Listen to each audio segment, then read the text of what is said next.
I'm trying to get ready to predict this logarithmic spiral that's going to curve out.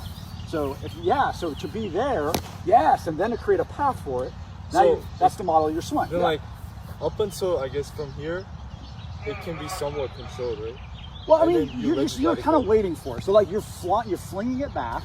And then absolutely, you're somewhat slowing it down, getting ready for the next cycle. So think of it as like an oscillation. So like, okay, so I'm jumping on to this oscillation, and then like, oh yeah, so there tends to be a gathering, and then an explosion. So in that moment, are you really intently focused on what it's like to let it go, and what it wants to do, and then letting your body behave with it? Yeah, so that just tends, very good. So that just tends to, so do it the opposite. Now go from your right to your left. If you put like, go down. So you don't have anything in that. Yeah. Like, so that actually takes away. So the real golf swing doesn't really have a weight shift. It has a sense of being centered relative to its curves. And so the experience in the golfer though, the net effect is, yeah, you might feel lead foot, like you're going that way, then that way. Yeah. But when you try to slow a golf club down and you pull it in, you won't go backwards, you go forwards again. Yeah. So we want free wheel all the way to the strike point, and then whatever that is. So I want to be very clear. I'm not being prescriptive on where your feet need to be. That needs to become natural, because everybody's a little different in that. But for sure, the tendency is if you're over and you're right and you're trying to shift with it, you've got the wrong idea.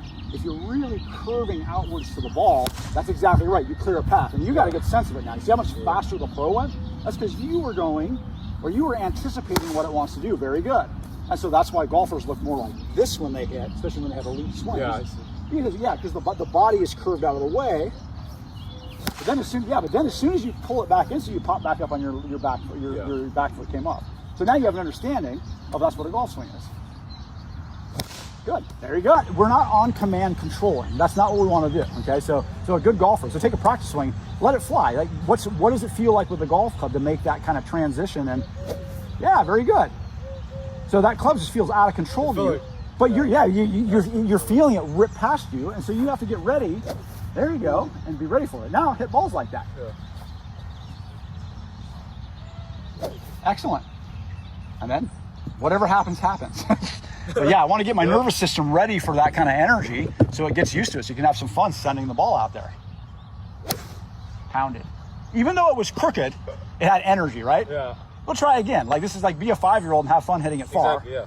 And as you kind of get more and more comfortable with it, there should become a predictability with it. The balance will change a little bit. But yeah, right now it needs to be kind of like, all right, screw it, I'm just going for it. Yep. Yeah, that's so good, Ethan.